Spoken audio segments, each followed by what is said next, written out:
Good morning mga Vels! So ayan, today we're doing a mini vlog. So ayan, nagpapasa-pasa ako ng mga comments dito sa aking channel. Ang dami nagsasabi na bakit daw wala kaming lababo, ayun. Bakit daw sa last video na si Miss Macole naghuhugas sa lapag. So yun nga mga Vels, inaayos pa yung aming lavabo, navarado kasi. Kaya that time, yun yung nangyari sa may lapag na muna naghugas. And then, about naman sa pagsaserve ng coffee on hand, hindi talaga kaya namin na mag-serve na nasa tray. Grabe, it's so challenging kasi nagaano talaga, natatapon yung kape pag nilalagay sa tray. Kaya, much better sa kamay siya kasi na-stabilized. Oo, hindi siya natatapon. Ang layo kaya ng mga siniserva namin. Ayaw naman ng mga guests namin na dito sila mag-coffee sa bar or dito sa veranda namin. Kaya ayun, nakakapag-serve kami ng on-hand COD. Yes. And about naman sa pagsaserve ng food, kaya hindi na namin pina-plastic wrap kasi para mabawasan ang mga plastic sa mundo. It's because nasisira yung platings. Oo. And then, kinukonsume naman agad ng consumer. Pagka-serve kasi agad, hindi naman siya nalalangawan agad. Ganun. Yung place naman namin so malinis, not polluted at all. Tapos we use always facial mouthpiece.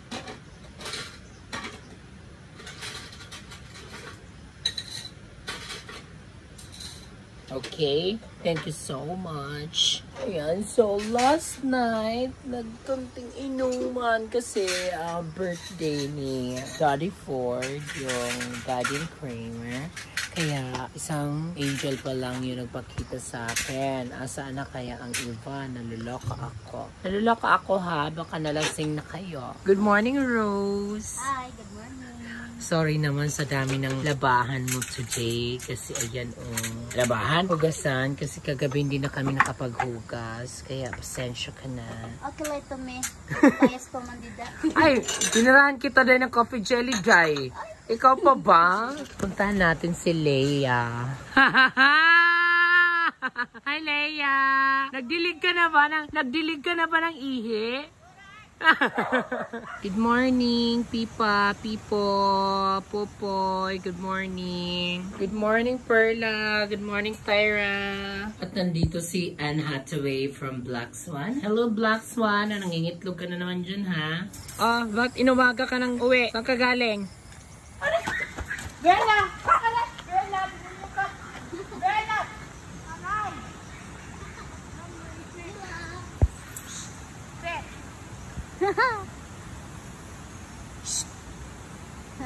Hi, Bila. No!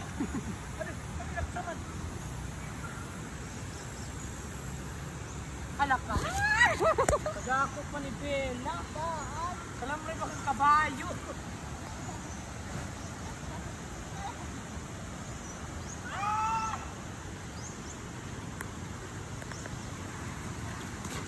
Bella, kadada ako pa ni Bella. Nalaloka ako. Ah!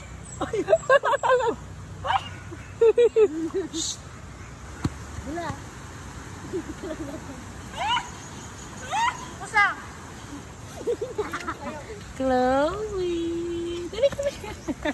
Hala! Hala! Ito mga rakon! Uday! Hala! Hala! Naman si Mom. How cute! Hello! Nakakit mo man. Parang ayaw ko na siyang i-big home. Or keep ko na lang siya. Ako cute. Cute na talaga.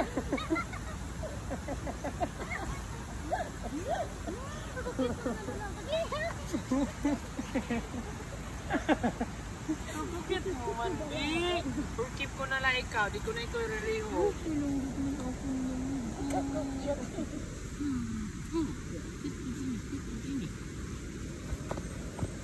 Pasay dia dalagan. Porkit ko na lang akong baby nono. Porkit mo lang nono. Silang good man ako baby nono. Hindi na siya guys for rehome. Porkit ko na lang siya. Chunga da! Kape na kitli.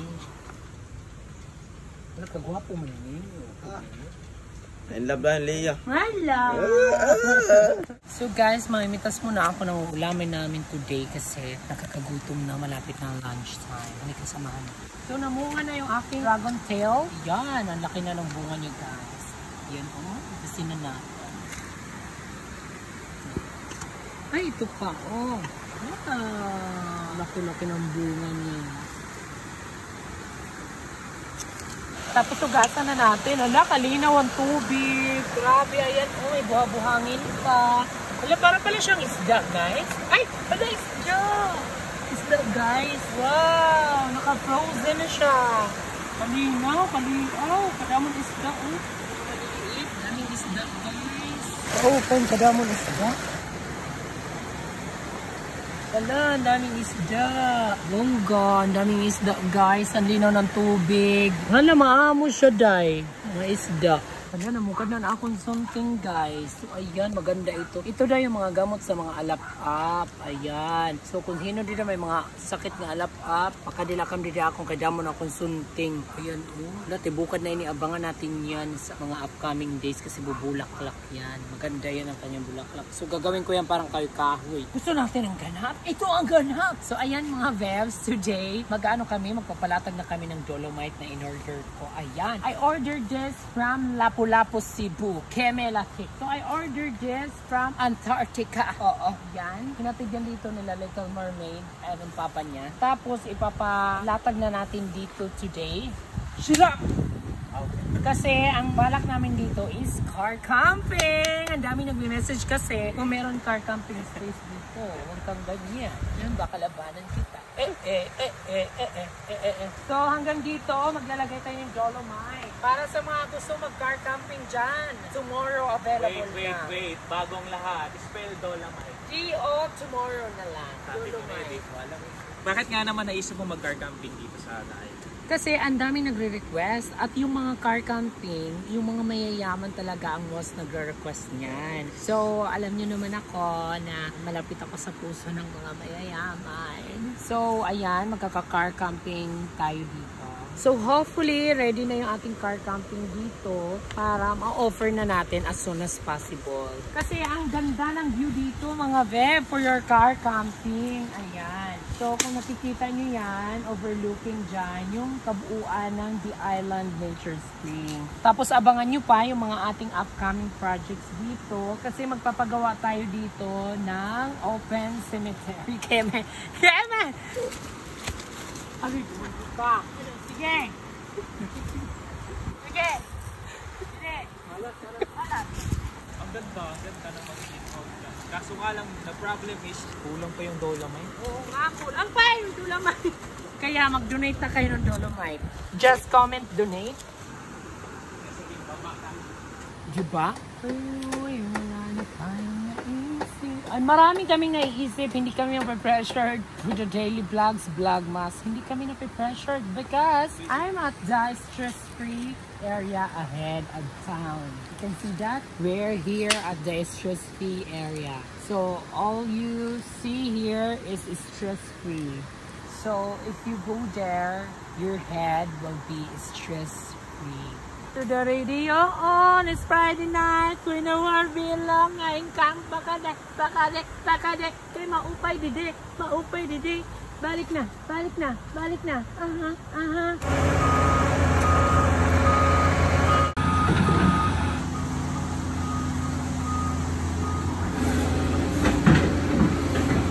Hala, bunggo na ang parking. Wow. Mga ano pa, 4 pa na truck of dolomite. Pulidong-pulido na talaga. Ayan na mga best. Ang lawak na ng parking natin. Thank you, Lord. So ayan, pwede na dito mag-parking na maraming sasakyan. Hala, kaluag na ora pa yung pamarking imo. Kaluag to ora.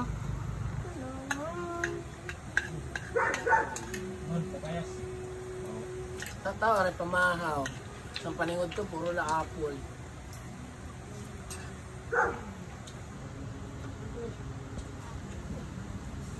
Oh, what?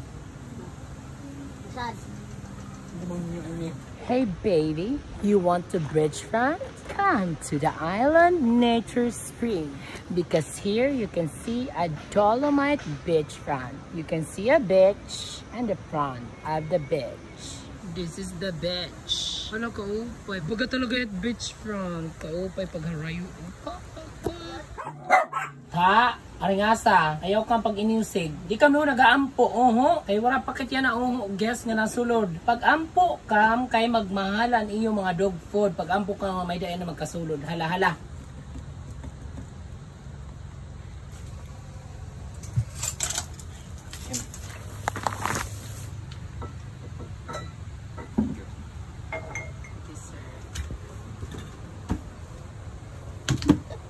So ayan ang mga vems, dahil ang dami nagtatanong kung saan daw ang daluyan nitong CR, nitong lavabo. So today, nagre-reconstruct tayo kasi dati kasi nakakonect ito doon sa septic tank ng mga EVA. So ngayon, ililipat natin siya kasi mas madali pa rin magpuno. Na pinagsasama-sama yung floor drain ng CR, yung drain ng mga lavabo. Kaya, ni-reconstruction natin.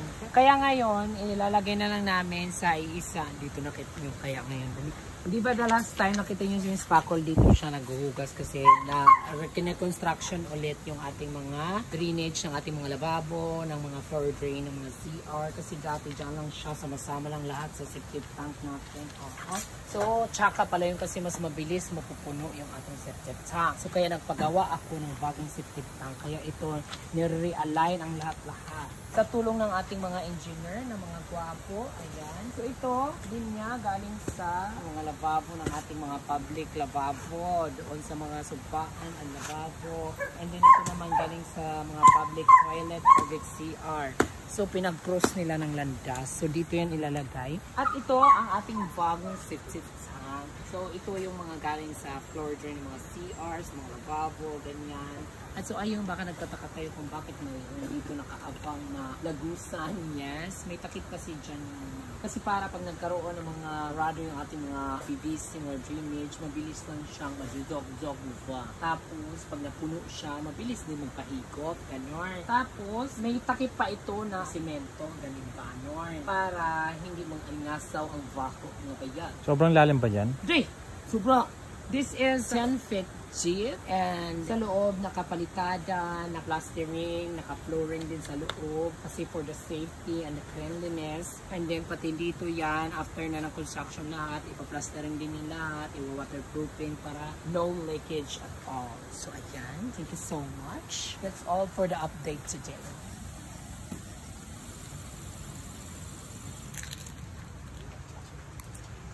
Kaya kapuno ko pa yakap bago ko umuwi. Ayan. Actually, malapit lang yun ang uwian namin dito, guys. Kina Kramer.